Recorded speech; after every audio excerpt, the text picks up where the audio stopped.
Yeah. And welcome back to the After 29 podcast. Another episode 9, Black Love, Black Happiness. I'm Clayton Foster. This is your boy Malcolm Davis, happily married. And it's Vince, not taken, incredibly single. Let's go and pray, guys. Eternal God, our Father, we come to you on this Friday evening, Lord, just to give your name honor, glory, and praise, Lord. Lord, we ask that you'll bless this podcast, Lord. Bless everything that's coming out of our mouths, Lord. Lord, help us to explore this topic of black love and black happiness, Lord. Lord, we just ask that you would just touch our listeners, Lord, and open their minds and open their hearts so that they may receive a message and receive just some insight and information about black love, Lord.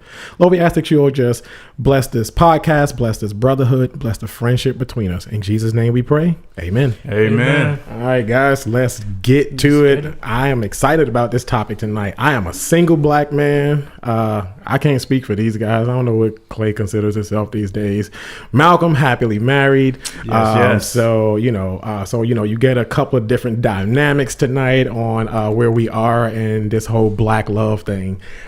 So as we get started, before we get started, because Malcolm's a happily married man. Oh, yeah. So when it comes to this black love thing, I'm gonna start it off with Malcolm and let him, talk about this. And I want Malcolm to tell us, man, why is black love so important for everybody to know, and just know that black love does exist? All right, before I answer that question, I'm going to say myself a personal prayer. God, please don't let me say anything stupid tonight. I won't have sexual relations with my wife tonight. So let's get it. So what was the question again? I had to throw that disclaimer out there, man, so I don't want to say nothing crazy. I don't even remember the question. So tell me, why is black love so important for everybody to know about? So I think black love is very, very important because black love is amazing. I mean, I love being loved by somebody else, and I love even having been loved by my own kids and those things. So I think if we do a lot more things with love, then everything will work its way out. So if you go to work, do it with love. Even hanging out with your friends, you should do everything you do with love, and I think it's very, very important. And I actually think it's a dynamic that the black man needs in his life, and I think it's a dynamic that a lot of us are still searching for. So before we even go to that, because let me ask you, because you're the only one married at this table, and I believe all of us are pretty open when it comes to dating outside of our race. We've all have done it, whether it was and I'm gonna say this, even if it was just a physical thing, or if we actually dated someone outside of our race, different nationalities. What is there a difference between dating someone outside of the race and then having being loved and loving a black woman, that black love? Talk about if there's a difference there. So I'm not sure if there's a difference outside the race, but what I would say is that love doesn't know any race or any form. And I would say that you can have to find somebody that's going to love you as you are. You shouldn't have to change for your love for whoever that's going to love you. She's going to love you right where you are and who you are. So whether she's black, brown, green, or purple, I think love just transitions all race and all those things. Right. All right, Clay. So why do you think black love is important for everyone to know about? Well, I mean, honestly, these days, I think it's important for everyone to see it because it's becoming more and more of a rarity these days. Because it's not like how it used to be where, people of our race were all married more than anyone else. We're actually, less married than everyone else. So I think that's one thing I appreciate, about being friends with Malcolm, Mazio. They're my age and they're married and doing the thing. So, my parents, they were together and they're still together. But it's good seeing someone, your age, doing it successfully. So. Right. Yeah. So, what I'll say, like I said, I've been there before too. I've dated outside of my race several times. I'm pretty open with that. I mean, we all have preferences. I won't speak on that right now. Maybe a little bit later. But one of the things that I've seen couples of other races, and I think love in general is beautiful. When I see a couple, whether they're just dating, they're at a dating phase, or they're in a full blown relationship, or at the ultimate goal, marriage. And I say ultimate goal, but that's my ultimate goal as a single man, is to work my way into marriage eventually. But when I see it, like I said, when I see that in any shape, form, or fashion, I think it's a beautiful thing. I think it's lovely. And I know some people feel funny talking about it. Man, I'm not envious when I see it, but when I do, man, I'm like, that's awesome. Like, I want that. And it's in the way that God will have it for me. I want that for myself, but there's a special place when I see successful Black couples. When I say successful, I don't mean money and nothing like that. I mean like a happy relationship. Like Clay said, with his parents and stuff like that. Man, I think that is so beautiful every time I see it. And I said that's what I aspire to. And especially in a world where Black couples don't get the credit that they're due. Let anybody tell you, all Black couples have issues, and they have, all these different things that are going against them. So when I see couples out here like Malcolm and Bree and, and Clay's mom and dad, and I see, even our other co-host, Mazio and his wife, when I see things like that, it busts all the stereotypes, number one, that there are no Black happy homes, because these guys are proving that all the time, that there are plenty of Black happy homes. You just only hear about the few that aren't. Right. And they become major statistics. So, man, that's what I think of, why I think it's so important. I think it's, like I said, it's important to bust those stereotypes, So now, Malcolm can't really answer this because it's been ages since he's had to even focus on this part. But I'm gonna spin it off to Malcolm in a second. I'm gonna spin it to him in a second in a different way. But talk about dating in today's atmosphere and describe the nature of it. And I am going to ask Clay, because Clay is not married. I don't know if Clay is dating or anything, but I'll let him speak on that a little bit more. I don't know if he want to say that on air or whatever. But I'm gonna call him out on it, because that's what we do. There's nothing untouchable on this podcast. So you needed to say a personal thing. Yeah, I just had to say one in my head real quick. But no, I mean, honestly, I just got back into the dating realm, like less than a year ago. Well, no, a little bit over a year ago now. And it was a culture shock, because I was in a committed relationship for over 10 years or whatever. And I forgot how to do it. So, and not only that, I was a little rusty, but it's interesting. I a lot of females that I dated, I think that's one thing where I think therapy is definitely important, because and I'm not even like before and after. yeah, I'm not even like really joking about that, but like a lot of, I don't know about men, I don't date men, but women. I'm glad you don't. A lot of women out there, they're broken and got a lot of trauma from past relationships and things like that. Okay. So I think us as a people, men and women, getting in and out of relationships, I think once you get out of a relationship, therapy is definitely something you should consider if you're still carrying that baggage from a previous relationship. Right. Okay. Yeah. I mean, with me, when I think about the nature of the dating world in today's world, man, it is so different than, and I'm not saying like we're old, like we've been on this earth 50, 60 years, but one thing I can say, man, is that even in the last 10, 15 years, the dating atmosphere, man, has changed,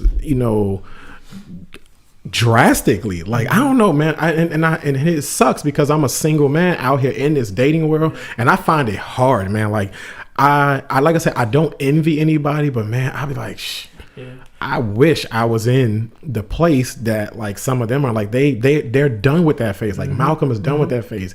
He doesn't have to worry about the actual dating world. Now he does still date his wife, because that's his wife. They are still in a relationship. It didn't end the day they said I do. Don't say nothing, Malcolm. You had this look on your face. I'm about to send my wife a text message.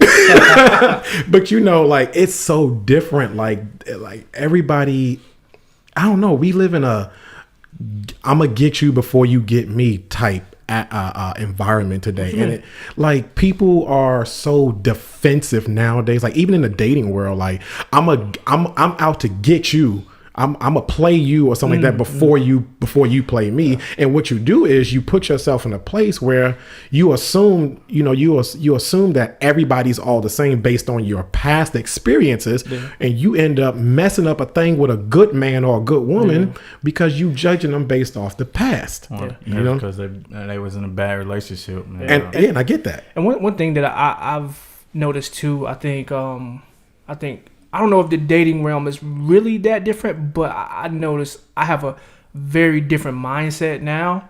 So I think that might be a major factor for me. Looking at, the women, I don't know, my sample size is a little bit smaller just because I just got back at it. But I think a lot of the changes is just I have a different mindset versus from, 10 years ago. I think. You're old. Yeah. Yeah, but I think that's a major player in it too. Yeah, but it's always the good guy that got to pay for the bad guy mistakes. You know what's so funny when you say that, Malcolm? Now, I have been in several relationships where I've dated women where the last guy or some guy from their past hurt them. There's that element, and because some of us are going to go through it in some shape, form, or fashion. Maybe not as drastically as some others, or maybe not as serious in a manner as others, but all of us are going to mend something that somebody else broke. Right. I'm okay with that. What I'm not okay with, and I can say this and I don't really care if anybody's listening, but even with my most recent relationship and some of the ones in the past, I will not pay for somebody else's mistake. I don't mind mending what another man broke, but I will not pay for somebody else's mistake. I can't be punished for that. I didn't do it. I shouldn't have to bear the punishment for it. Leave that with them, Now, and honestly, man, I know you said you're willing to mend those wounds left by someone else. I honestly don't think that's our job, because that goes back to what I'm saying. Like, if you're hurt like that, you got to mend yourself first. That's honestly, I'm not trying to deal with it. I don't think that should be my job. I think you should be complete and whole and happy before you try to pursue a relationship with anyone. I don't think, maybe it's not an expectation for me to mend that, but I don't think that's my job at all. So let me ask you this: how long after a breakup should you go back into dating? Whenever you feel like it. I think that's an individual thing. Because me personally, grab laughs when I say this, but I'd say all the time, I'm not a bill, or I'm not a bill. I don't need a grace period. So it depends. Now, let me say this: it depends on the relationship that I just came out of. If it was serious, and I need time, like he said, I need time to mend myself, then I'll take that time. There's no time frame. I'll mend myself and I'll go back out there. But if it wasn't really that serious, dude, I might be out there the next day or the next week. Yeah, so, I agree with Vince. It depends on the relationship and how the relationship ended, because y'all know like how my last relationship ended, and right. I think I jumped out there a little bit too early, and what I want today versus when I first got out of my relationship is completely different. The things I look for is completely different now. I think I had fun when I got out of the relationship, but I think I probably could have skipped the way I approached it, versus like and get to the point that I'm at now. I think I could have skipped how I approached going into or searching for another relationship, which really I wasn't really searching for another relationship when I first got out of my relationship. I was searching for I think but it happens that way though. I don't know. I've been through several mindset changes even in that short period of time, just just experiencing being fresh out of a relationship. Right. So what I would say, if you were in a serious relationship, I think you should give yourself a few months before you jump back into another relationship. If it was serious, I think what you need to do, I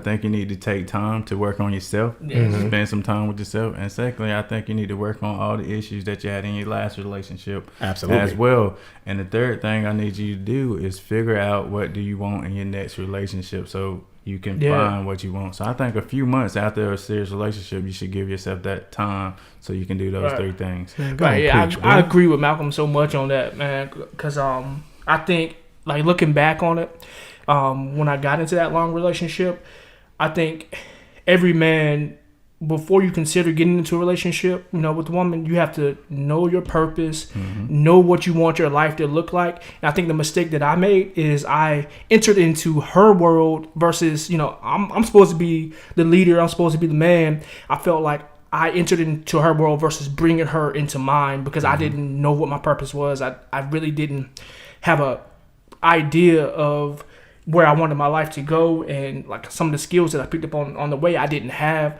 So I think any young man, you should focus on yourself first before you try to focus on a relationship. I mean, it can work. I mean, you can find a woman you can grow and build with, but if you're growing and building for yourself before you enter into that relationship, I think it'll make it much better. You bring a little bit more to it. Yeah. And one caveat that I think that I picked up just from my experience is that don't scale your masculinity back just to make her feel comfortable. I think you need to be a man and be yourself, and like I said, bring her into your world. Don't chase women and try to enter into their world, because you're supposed to be that leader. And you're supposed to be the head of that household. Don't chase women. Men, we're natural hunters. We hunt women. Exactly. I want to do that chasing thing. I feel you. So and one of the things I'll say, like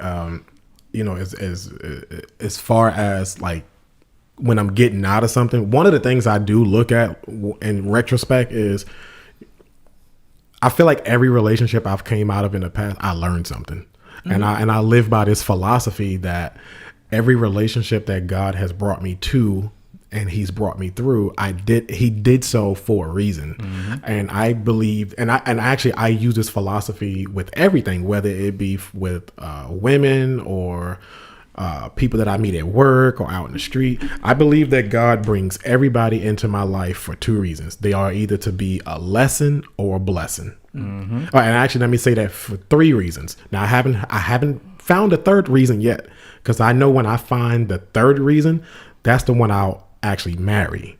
When God lets me learn three lessons. Right now, everybody's a lesson and a blessing. Well, that marriage is going to be a blessing. Well, but not only that marriage is going to be a lesson and a blessing at the same time. But like I said, I haven't found that yet. And most of the women that I've been meeting over the last some odd years, they've been lessons. And I've been and I'm not to say that in a bad thing. But everybody needs lessons. Yeah, we do. And you know what? And one thing I can say that in just in the dating world today, man, I learned different things by being with these, going through these different, relationships or even just like dating. Let me just say that, just like hanging out with somebody and just getting to know them. I learned different things, not only about them or even just about women in general, but I learned different things about myself. And I learned some of what I'm looking for versus what I'm not looking for. And don't get me wrong, for the most part, I have that part figured out. At this age now, I have that part figured out. Of course, there was a time when I didn't have a clue. She just had to be fine back then. Yeah, I don't think it's that we didn't have a clue. I think it's we didn't care about it. No, we didn't care about certain things because like she was fine, and that was good enough. But when you're young and you dating, that's what it is. You've been honest, you've been up front, and you just dating. Yeah. And I think dating is also it's very, very important. And I'm gonna ask y'all this: should you date more than one person at one time? Absolutely. I am one of those that say I don't. It depends on how you describe the phases of it. Phase one, just dating. See, I call phase one literally just talking, and we might be going on dates. How old is you, boy? No. That's what I'm saying. So yeah, if I'm literally just dating, like we just hanging out from time to time, other than that, there's no commitments and stuff like that. I'm like Clay. I don't see anything wrong with entertaining more than one at them because there's no commitments from. And now you have to understand that too, is that she also is free to do exactly the same thing. Because some people don't understand that. They're like, oh well, yeah, I'm entertaining more than one, but I feel some kind of way if she don't. Like I don't. Like I feel like in the very beginning stage, I shouldn't throw all my eggs into one basket because what happens when that doesn't work out? Now I'm just left out of here, stuck when I can. And don't get me wrong, I'm not going to entertain but so many of them because I do want to focus. I do want to at least be able to focus on a few of them and actually truly get to know them. And I can't do that if I'm talking to 10 different people. I mean, I think you got to weed them out. Exactly. Well, yeah, and I do that. Like after a while, 10 goes to 9, 8, until I'm like, what, I like these two. Let me just kind of see where these two are going, and then I'll make a choice. I can't keep up with 10, bro. God, dog. 10. 10. Dang, 10. That's that super play. Well, you made me lose my whole thought when you said 10. I was just being, no. First of all, I don't even have the memory capacity to keep up with 10 women. Good times. But yeah, I think having multiple options is definitely important because I think that's one mistake when I was seriously cause we just turned 34, 35 or whatever. I 25. I really seriously started thinking 10. about finding a wife. I think I would find one girl that I like, and I would focus too much on it, and then I had too much time on my hand, and too much focus just on her, and forgetting other options, and it kind of chase them away, and because I was just too focused on it. We have multiple options. They know you got multiple options, and it kind of attracts them to you more because they know hey.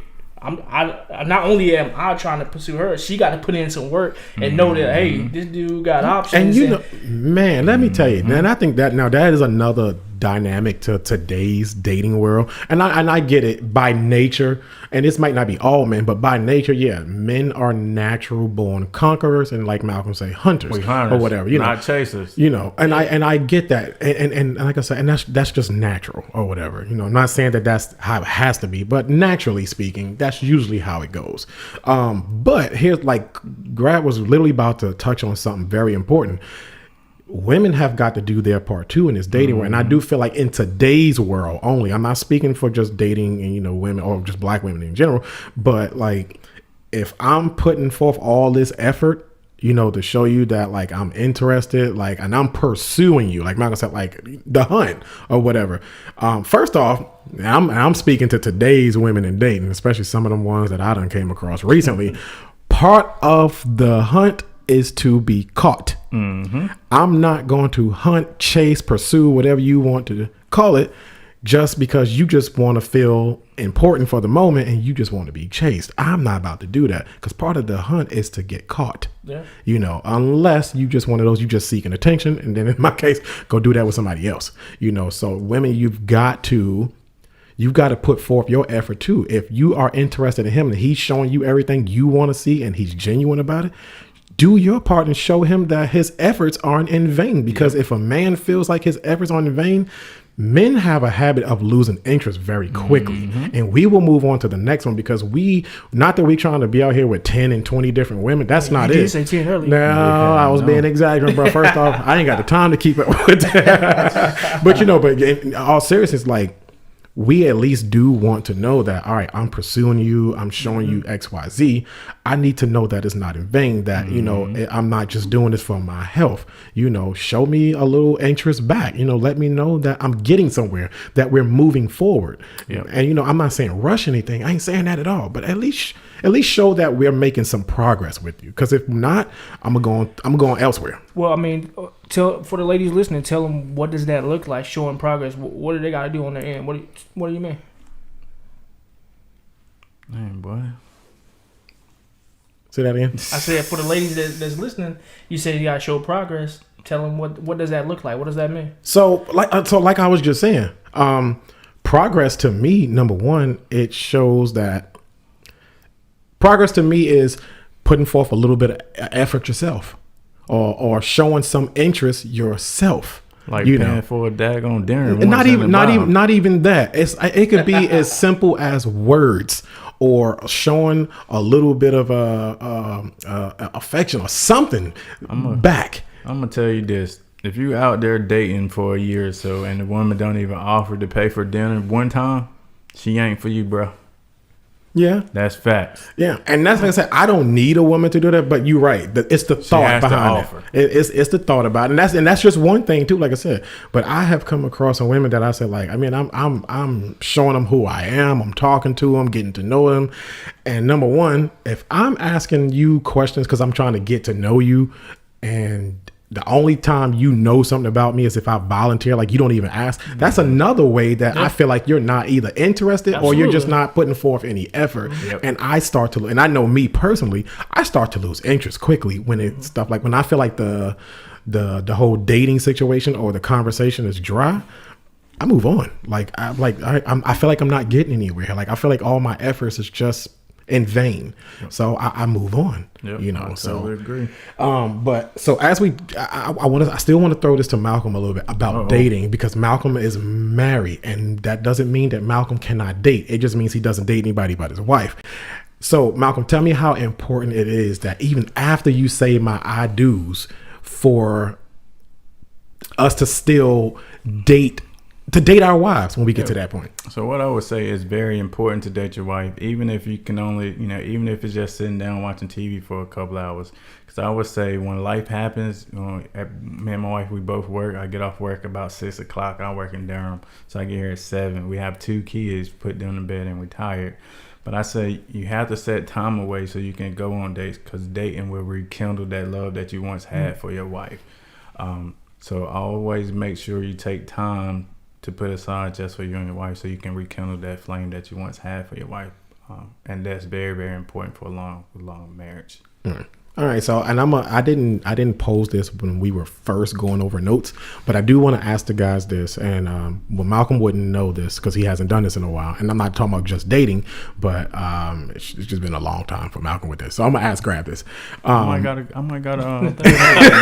He's just writing you off, bro. Look, I just beelined around. Look, I just beelined around Malcolm. I'm gonna come back to you on this. I already too. said my personal prayer, so I'm good. So look, but I do want to ask you, especially for us. And we can only speak as black men because we can't speak how it is for anybody else.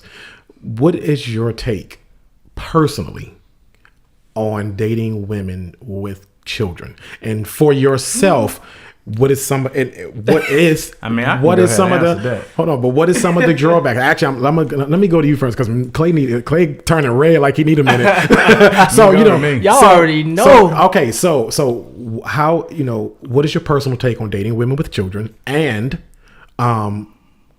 what are some of the drawbacks, if any? So before I got married to my wife, I did not date women that had kids, because I love kids. If you know me, you know I love kids, but it's not just the kid that you have to get in a relationship with. It's the woman, it's the kid, and it's also the baby daddy, if the baby daddy is in there. And I just didn't want to do any of that.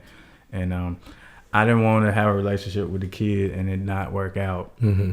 And then I had to break my relationship with the kid. And I definitely didn't want to have a aggressive relationship with the baby daddy, because more than likely that's what's going to happen. Right. He's still holding on to his ex, his baby mama, and he thinks he's still king of the household. So I just said I wasn't going to do it.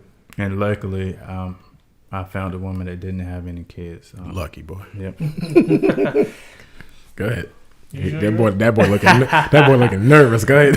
Nah, man, y'all already know. We had this conversation recently because a girl that I was talking to, and she's not the only one. I've had this conversation with multiple women, and this one girl that I was talking to, she didn't have any kids, but one of her friends did, and we were having a conversation about dating women with children. I'm in the same. Malcolm said it in a nicer way than I normally say it, but I'm pretty much in line with Malcolm, because my thing is, I told the girl, I was like, if a guy has no kids, he's single, no kids, and you have 1, 2 kids or more, and he has options, like, why would he choose you? Because like Malcolm said, you got to deal with you, your kid or kids, and the baby father or fathers. Hopefully they only have one, but. So my question to her was, I was like, why would I deal with someone with kids if I can find a girl with no kids? So right. So you got to be a hell of a woman for me to deal with you, and you got kids. And every time I say that, they get offended, and it's just truth. It's like, I'm not trying to play them or nothing like that. It's just true. Why is that women comment? I mean, let me say this, because I'm the opposite. I have and I will. I haven't got to that place. I haven't got to that place where I don't want to date women with children, because I have dated several women with children. Mm-hmm. Now I am at a place in my life. I am at a place in my life right now where the number of children does play a part. And I say that to say this. me personally at this age now, everyone knows I do have one child. My child is 16 years old. He's almost a grown man. I'm as far as now, he's going to always be my baby. He's going to always be my child or whatever. But there's a part of me that feel like, look, I'm still young enough. I can start over, and I do want more children. So, you know, I don't mind a woman. I don't know about young enough to start over. Whatever. So getting this shit, don't you? You know, so I am still at that place where I do want more children, and I would like to have like 2 or 3 more children if I could. Right. So, and when I say that, I don't necessarily see that happening if someone has too many children. And I think like right now for me personally, I think my cutoff is like 2 or whatever. Like, and I would prefer it not be 2. 1 is okay. I mean, but like I said, I can do 2. Anything over that, and I have done that before, and there's nothing wrong with it. It's just, and actually, the kids weren't even the reason the relationships didn't work out. My issue is like when it comes to that whole, do you want to have more kids? Right. You know, and stuff like that. Right. And when she has already like 3 and 4 or more, right, you probably don't want to have more. And she might say that in the beginning, yeah, I'll have more, but that's only, I feel like that only happens because, you know, and I feel like that's only because, you know, how she may feel about me. And I don't want somebody to just do something that they're going to regret later simply because I wanted them to do it. Yeah, I think that's one of the issues too, man. If she already has 2 or 3 kids and Clayton doesn't have 1 kid, will she be willing to have 1 or 2 more? She might be done. And I totally understand why he said that. He probably wouldn't want to date women with kids. And like I said, I'll never say that to be malicious or anything like that. But I mean, y'all know me. Legacy is really important to me because I'm the last person in my family that can carry on my last name. So having a son is really important to me. So if I get with a woman with multiple kids and you don't want to have no more kids, that's just impeding on, you know, what's important to me. So, like I said, it's never malicious when I say that. It's just facts and reality. And one thing I'll say too is, I mean, if a woman has like 1 kid and let's say she was married and then maybe she's divorced and she had 1 kid, okay, you try to do it the right way. Now, if it's a woman who has multiple kids, never been married, multiple baby fathers, you obviously don't make wise decisions. So we just can't work. And I don't think that is wrong by me having that preference. But like I said, every time I have this conversation, which I had recently with someone, they act like I'm trying to attack them and I'm just trying to be an asshole, but I'm not. It's just, I mean, no, at the end of the day, you're entitled to a preference. Women have preference. Because me only having 1 child, you would think that wouldn't be an issue. But I have ran into women that I was getting to know, and it was the whole thing that I had just 1 child didn't sit right with them. That's not what they prefer. And I had to respect it. I didn't like it because I thought that they were really nice women. And I thought, you know, we really could have, you know, grown to really like each other and things like that. But they just couldn't get past the fact that I had a child and stuff like that. So I totally get it. So, you know, but we'll switch just a little bit because I didn't want to get too far.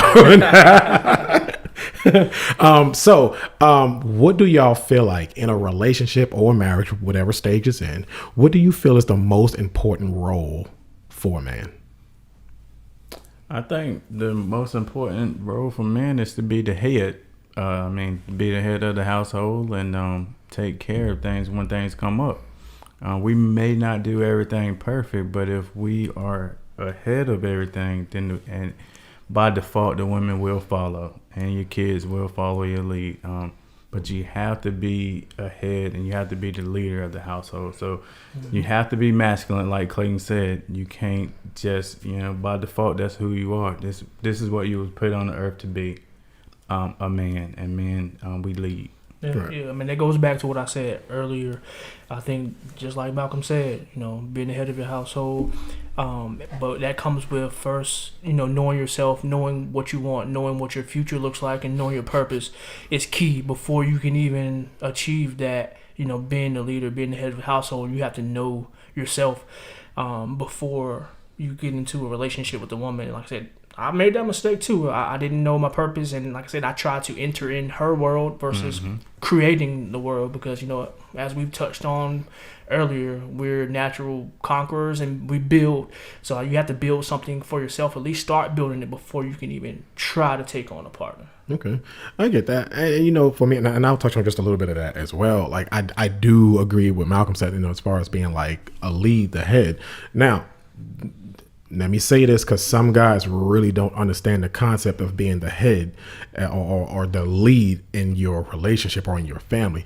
That does not by any definition mean that you are in control. No, that's not. That does not mean you the boss. Yeah, that does not mean you tell her what to do. That doesn't mean that she has to ask for your permission or anything, because some guys get that totally wrong when they say that to women, and they really do mean it that way, like, oh, I run this. Like, no, nigga, you just a part of the relationship too.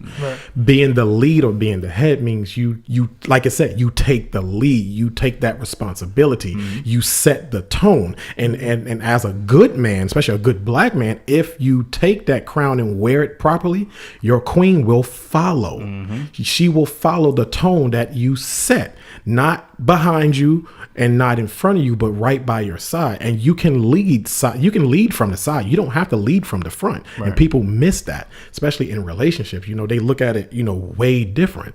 So that's my main thing that I feel like is, you know, a man's role in a relationship and in a marriage, especially a marriage, you know, is to just set the tone. You know, so that, like I said, you're not the boss, but you set the tone, and she will follow you. She will happily follow you. And one key factor I think is too, you have to be a leader, but we know as a great leader, you have to know when to concede to someone else. So if your wife is there to help you, you're gonna have to relinquish control at certain periods in order for her to help you. So it's not a dictatorship at all. No. I don't want anyone to get it wrong when we say that we expect you to be a leader, because you have to concede to your spouse. And this is what I tell my wife when it comes to disciplining our kids. I said, you handle the small stuff, but the big stuff, that's when I come in. That's when I take control, because that's what the head of the household do. The little things, you can handle those by yourself. But the big things, that's when I show why I'm the head of the household, and I'll come in, I'll take care of the. And that's not to say that she can't. That's just saying like she shouldn't have to, because you know what? Because she also has a man here that will step in and take that big stress off. I feel like that's my job, to discipline my kids with the big things. Right. But the little things, I think she can take care of that without even talking to me about. So let me ask you this now. What is it that you look for the most in a woman? And I'm gonna ask Clay this first, and then Malcolm, I want you to tell me when you were court. And I'm gonna really sound old because my grandmother says this word all the time. And courting, shut up. But no, when you were in the dating phase, and Clay, you know, what is it that what is it that you look for the most in a woman? I mean, we gotta say one thing. No, it's gonna be one thing. I mean, just like, what do you look for? Say it all, man. But if you have right, you know what I'm saying. We trying to get a list, on the live. Well, I mean, one thing that is major. It's always the first thing with us. You gotta look nice, because I remember I've. Just say it, men. We are physical creatures. We just are. So I mean, you gotta be beautiful. You gotta be attractive is number one all day. But one thing that I've had conversations with women about, they always say that well, I got a good job, I got these degrees. That's great, but that's not what we care about. So for me, you gotta be beautiful. You gotta be feminine. I don't want no woman coming in with all this masculinity. I don't want to have to come home. I feel like I'm competing with another dude. So you gotta be Debo women. Yeah, you gotta be pretty. You gotta be feminine. And ultimately, I gotta feel like you're bringing something to the table that can help me, because you're there to be my helpmate. So I gotta feel like I can depend on you when I need help from you in whatever situation that I'm trying to tackle. I gotta be confident in, hey, you're there for me. You're not just here in this relationship to gain for yourself. Right. One of the things I'll say is that I look for. I mean, of course, like I said, men naturally, in most cases, we are physical creatures.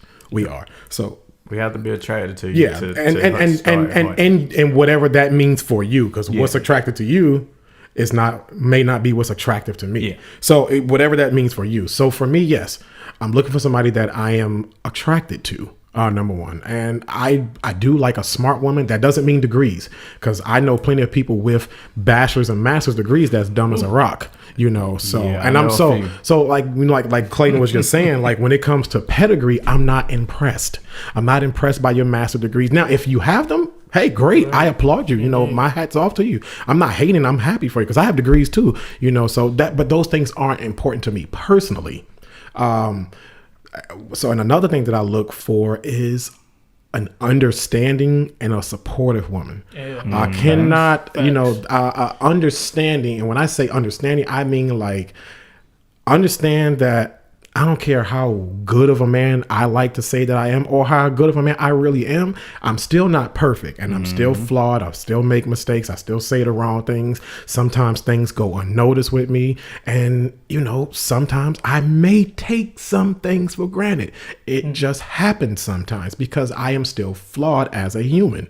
But at the same time, that understanding piece and that helps her to say, you know what? He's not going to get it right all the time, so I need that from a woman. I need that understanding piece. And then like I was also saying, that support, because, if I have something going on in my life, and it could be something as small as just something that I like, just something that I like to do or a hobby of mine or whatever, something like that. Like, be willing to be a part of that with me, even if it's something that's not necessarily for you. Because if I'm willing to sit down and watch all those damn Lifetime movies all day with you, you could sit down and watch. I ain't doing that. No, these guys said they would. doing Look, that. I am willing. I'm willing to do that. I'm willing to do the things that Maybe one movie. I'm that He type. watching a Lifetime movie, man. He doing it. Look, but I am that type of guy. Like, look, I'll do the things that you like to do, even though I necessarily don't, because you like to do them, period. But in return, I want you to do the same thing. Even if it's something as simple as sit down and play Call of Duty with me. I know you don't know how to play the game or whatever. or watch a movie with me that I like. You ain't gotta play Call of Duty with me. But like I said, and I'm only throwing out examples, but those are some of the things that I do look for in a woman, like, understanding, attractive.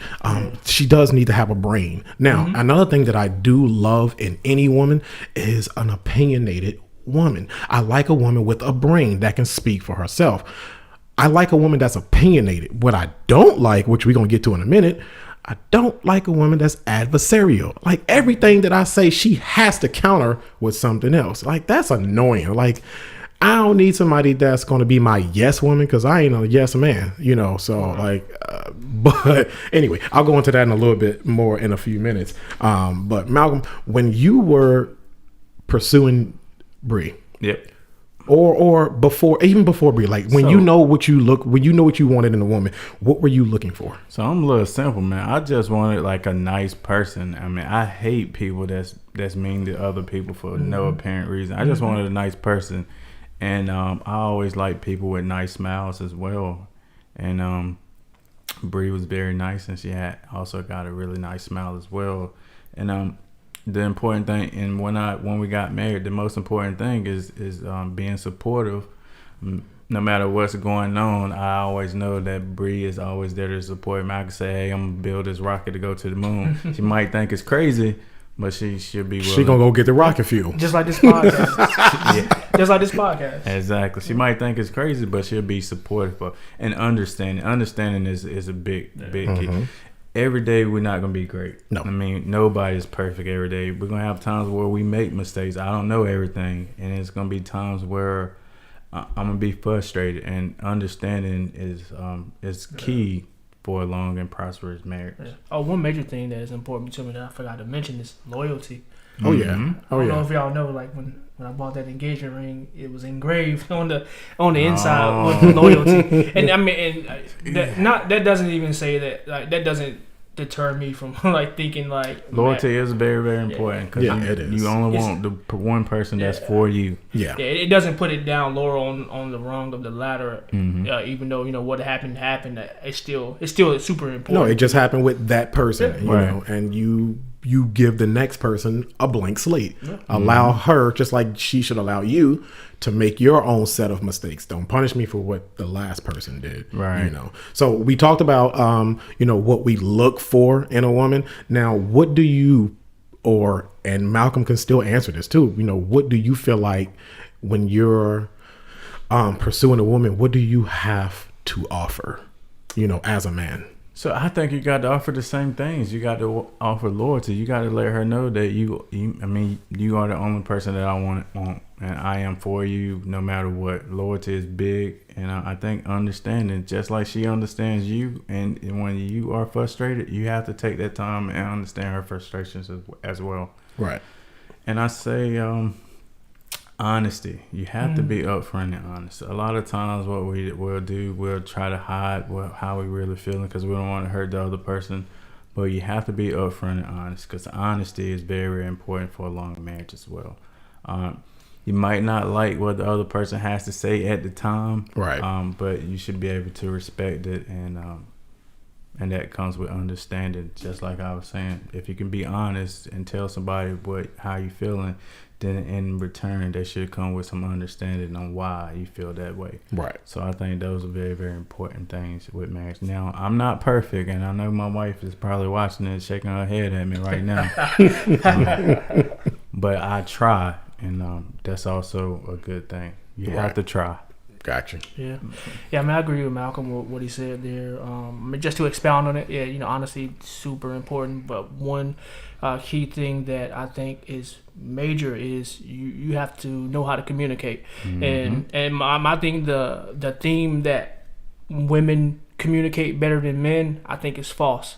They communicate more than us, but they're maybe not as effective. They're no better than us, no worse than us. We're as people, we're all trash at communication until we explore it and learn how to communicate. And not only just communicate in general, you need to learn how to communicate to your partner what works to get your point across with them, without hurting them. I mean, you got to be upfront and honest, but you still you have to know how to approach them and how they communicate. So that goes back to that understanding that Malcolm's talking. So you have to understand your mate. You have to know how to communicate. But I think, as a man, I mean, you still have to do, the key things. You have to be a provider. You have to be a protector. You still have to do those things too. But we have to understand our role goes far beyond just the basic things that people expect from us as men. Yeah, I'll say for me personally, if I'm honest with myself, what I bring to a dating situation or relationship or marriage, when the time comes, one of those things that I can say, and I know my dad just texted me not that long ago and said he was listening. So my dad can attest to some of this. He might not agree now, but I know before I wasn't the most understanding. I wasn't the most patient person in the world, and it's true. I wasn't, but I can honestly say that nowadays. That is one of the key things that I do bring to dating now. When I'm pursuing a woman is I'm very understanding. I get it. We all have baggage. We all have things from the past. I also bring that element of patience now because I used to be that type, like if you said the wrong thing, I flipped. If something happened, I flipped. Now I rarely, and even my last relationship can attest to, I'm not going to argue with you. I'm just not that type. Like I literally, I mean, that's not to say that we don't get into little spats here and there, but as far as that full blown just fighting and stuff like that, I just don't have that in me because I do live by a philosophy, and anyone that's ever dated me or even knows me knows I live by this philosophy. I'm not going to stay mad at you all day long. I'm not going to fuss and fight with you all day long because I live by this. For every moment that I spend mad at you and hating you could have been a moment that I spent loving on you and loving you. So, and plus life is just so short. I don't want to spend all my energy mad at you. So that is one of the things that I do bring. And another thing that I do bring is I did learn this from my dad. I am a natural provider and I'm a natural protector. Probably sometimes to a point where it goes a little overboard because I also learned that from my father. You disrespect a woman in my life, be it my girl sisters, my niece, or my grandmother. You got to take that butt whipping. So I can go a little bit too far with that sometimes, but I got it, honestly. But one thing's for sure, no one will ever disrespect you or bring harm to you because I'll embrace that before I ever allow that. And then another thing that I bring to any relationship is humor. I live to laugh, bro. Like me and Grab be on the phone sometimes and we talk about the dumbest things in the world. And then even when I'm on the phone with young ladies that I know, like I keep them rolling on the phone because I'm just like, I'm very blunt. That's another thing that I am. I don't know if that's I think it's a great quality that I bring because I'm very honest and I'm very blunt, like very straightforward, like almost like You gonna tell them about our theory though, about the parking cars? I mean, I could tell them about that too. I'm blunt. I'm not scared to say anything. So real quick, y'all just listen. We all gonna get a little bit off topic. So me and Clayton talk about this one time. When it comes to females, I was like, every time I see a female get out of a car, and that car is parked perfectly in between the lines, I was like, I know she ugly. She looked like a linebacker, bro. But I said, I said, if I see a car parked and it's all crooked over the line, this, that, and the third, and I said, I bet you she fine as hell. And I kid you not, I was on the phone with Clay one day, and the girl came out, car was parked crooked. I said, Clay, man, she fine as hell. Then another day we was on the phone. And I said, Clay, bet you $20 the girl that parked this car next to me, because I couldn't see her face when she got out the car, but I know it's a female or whatever, because I can just tell by the car. I said, I bet you she ugly. I said, boy, this car parked straight 180 degrees in this part. And when she came back, I said, Clay, boy, I said, she ugly. Boy, I said, boy, she like Buster Douglas in the face. Prove the theory wrong. Yep. Hey, you might be right, because Bree cannot park. Bro, I'm telling you, man, start taking notice of it, man. Every girl that park crooked, she's usually pretty. I'm telling you, pretty girls cannot park, and that's only in my head. But anyway, so moving right along. So I want to throw this question to Malcolm, because Clay and I don't have spouses. So, okay. but definitely as we explore the dynamics of black love, and y'all heard him talk about his wife, and let me tell you, he is not just saying that because she's listening. Hey, Bree, but he's not just saying this because Bree is one of the most kindest people and one of the sweetest people that we know. But I'm gonna let Malcolm tell you in his own words, what do you like the most about your spouse? So what I like the most about my spouse, she is very supportive. I would say she's very supportive. And if I can talk to Bree about anything, and then I'll be like, hey, Bree, I'm about to go back to school to be a doctor. She'd be like, okay, where are we gonna start? And that's what she's gonna be. I probably should have been a doctor anyway, but that's another conversation. You ain't operating on me, bro. Bro, you remember you was doing electronics and talking, I don't need these extra screws. Hey, man. Damn, arm fall off after you leave. They always put extra in the bags. You only need 3 stitches. But she but I would say she is understanding, because like I said, dating me is it's not easy to be married to me. I am sometimes I can be moody, and she's still with me. It's been we've been married 5 years now, and she's still with me. Hopefully she'll be looking at me, right? Remember what happened? We got in trouble that one time. Yeah, Clay made me put the wrong date on my last one. This is a story. I'm part of this business development group, and I have to give a 10-minute presentation, and Clayton let me put the wrong marriage date on my bro, I didn't check behind you. I thought on PowerPoint. Right. If he wrote it, we went with it. But he's the best man. Don't let Clayton be the best man at your wedding either, because he made me forget the tripod. Bro, you didn't even tell me about the tripod. She's still talking about that thing 5 years later. Hey, but look, you making good use of it right now. Right. Right. So as we getting ready to close, I want Malcolm to close this out, because as our homie and as our friend, we trust him.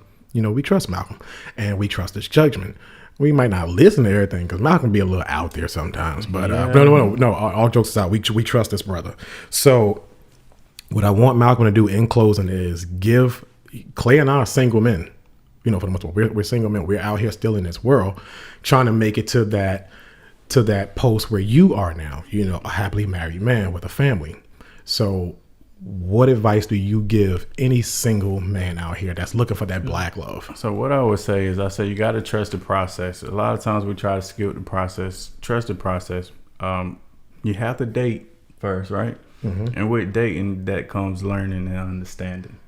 So you date to understand, and you date to learn, right? Mm-hmm. So in the dating phase, you must do that, right? And I would say be patient, because there's going to be times where it's going to be hard, and then it's going to be times where you can be like, you know what, I don't know, she just ain't doing it. But God sent her there for a reason, and like Vincent said earlier, he sent her there for a lesson or a blessing, mm-hmm. and you just have to figure that one out. Mm-hmm. And communication, just like Clayton said, this is the hardest thing about me, because sometimes I don't communicate with my wife, and she'll tell you that. I have to bring her on the show one time, but communication. You have to be upfront and honest with one another, even when you're dating, because you have to tell them what you want, because you might want this relationship to end in a marriage, but she might not want the relationship to end in a marriage. Mm-hmm. So you have to communicate that with each other. So if both of you guys communicate that with each other, then I think you guys gonna do very, very well. Okay. Well, guys, that was another episode after 29 podcast. I mean, we talked about Black love. I mean, we talked about different dynamics of it. So I know Clay and I got some good insight out of it, and we was able to talk about a few good things, because this whole Black love thing, it is a paradox within itself, So, I mean, there's no easy way to navigate this puzzle. But one thing, like Malcolm said, there are things to do to make sure that you are doing it right. So, we're going to take that. We're going to take it to heart. And I hope all of you that are listening, that you take it and you take it to heart. Learn something and go out there and be great. Until next time, peace. Peace.